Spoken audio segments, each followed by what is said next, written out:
সম্পূর্ণ তেল ছাড়া মাত্র 10 মিনিটে তৈরি করে ফেলুন খুবই হেলদি সেই সাথে টেস্টি টিফিন রেসিপিটা।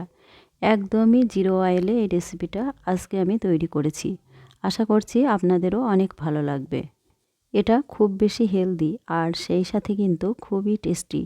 এই টিফিন রেসিপিটা এতটাই স্পঞ্জি আর এতটাই জালিদার হয় যে দেখলেই আপনাদের খেতে ইচ্ছা করবে। তো চলুন বন্ধুরা, আর কথা না বাড়িয়ে রেসিপিটা শুরু করি। ভিডিওটা ভালো লাগলে লাইক, কমেন্ট, শেয়ার করবেন আর আমার এই ছোট্ট চ্যানেলটা সাবস্ক্রাইব করে দেবেন। আর পাশে থাকা বেল বাটনটি অন করে রাখবেন আমার পরবর্তী ভিডিওর নোটিফিকেশান পাওয়ার জন্য। এই রেসিপিটা বানানোর জন্য বেশ কিছু ধনেপাতা নিয়েছি। এখান থেকে বেশ কিছুটা ধনেপাতা কুচি করে মিক্সিং বলে নিয়ে নেব।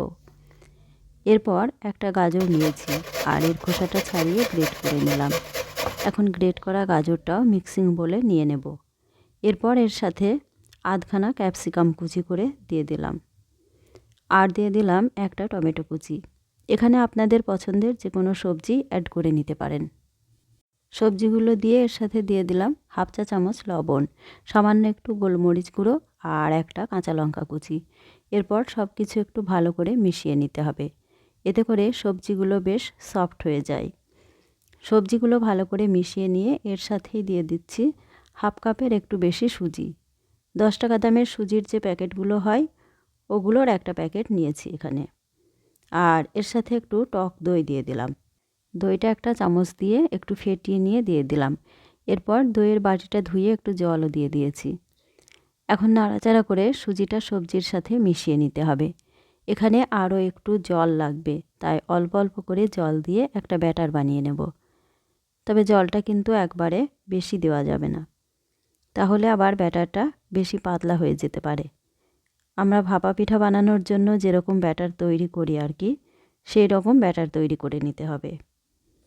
সবজি আর সুজির এই ব্যাটারটা তৈরি হয়ে গেলে মিনিট 10 রেস্টে রেখে দিলে ভালো হয়, তবে হাতে সময় কম থাকলে কম সময় রাখলেও হবে। এখন এরকম স্টিলের বাটি নিয়েছি, বাটিগুলোতে একটু তেল ব্রাশ করে নিতে হবে। এরকম স্টিলের বাটি তো সবার ঘরেই অ্যাভেলেবল, তাই না?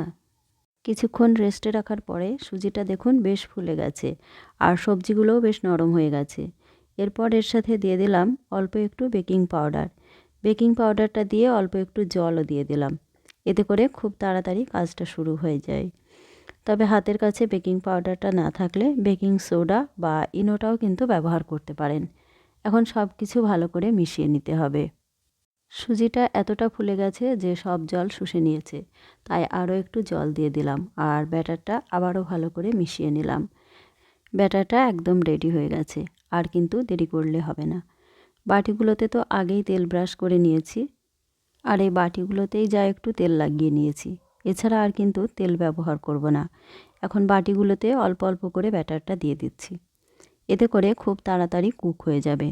তবে আপনারা চাইলে আরও একটু ব্যাটার দিতে পারেন, তবে কোনোভাবেই কিন্তু বাটিগুলো ভর্তি করে ব্যাটার দেওয়া যাবে না, কারণ এগুলো অনেকটাই ফুলে যাবে। আমি আপাতত 3টি বাটিতে ব্যাটারটা দিয়ে দিচ্ছি, কারণ যে প্যানে স্টিম দেব ওটাতে 3টির বেশি বাটি ধরবে না। এখন বাটিগুলোর উপর দিয়ে একটু গরম মশলার গুঁড়ো, সামান্য চিলি ফ্লেক্স আর একটু গ্রেট করা গাজর ছড়িয়ে দিচ্ছি। এতে করে এই রেসিপিটা খেতেও ভালো লাগবে, আবার দেখতেও ভালো লাগবে। তবে এটা সম্পূর্ণ অপশনাল, এগুলো না দিলেও কিন্তু খেতে বেশ ভালো লাগবে। সবশেষে একটু কাশ্মীরি রেড চিলি পাউডার দিয়ে দিলাম। বাটিগুলো রেডি করতে করতে একটা প্যানে জল গরম করতে বসিয়ে দিয়েছি। জলের উপর একটা স্ট্যান্ড দিয়ে এর উপর একটা প্লেট বসিয়ে দিলাম।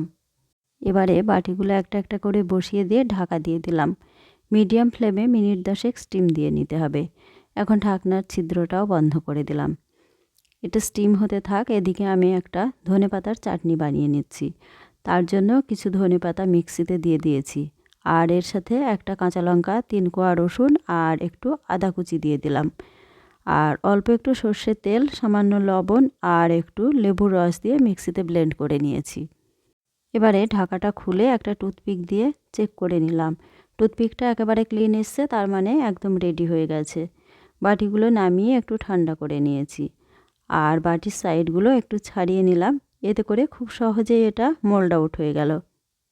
দেখুন কত সহজে তেল ছাড়াই সুস্বাদু একটা রেসিপি তৈরি করা হয়ে গেল। বাচ্চারা তো এমনিতে সবজি খেতেই চায় না, তো এইভাবে বেশি বেশি করে সবজি দিয়ে এই রেসিপিটা বানিয়ে দিলে কিন্তু খুব তৃপ্তি করে খেয়ে নেবে। তবে শুধু বাচ্চারাই নয়, বাড়ির বড়রাও এটা নিশ্চিন্তে খেতে পারবেন। আর এটা খেলে অনেকক্ষণ পেটও ভরা থাকবে। তবে এটা এতটা টেস্টি হয় যে একটা খেয়ে কিন্তু মন ভরবে না। হেলদি এই খাবারটা দিয়ে আপনারা ব্রেকফাস্ট করে নিতে পারেন, লাঞ্চ করতে পারেন, আবার ডিনারও করে নিতে পারেন, আবার টিফিনেও দিতে পারেন। সবজিতে ঠাসা এই রেসিপিটা আপনারা এমনিতেই খেতে পারেন, তবে আমার মতো এইভাবে একটু ধনেপাতার চাটনি দিয়েও সার্ভ করতে পারেন।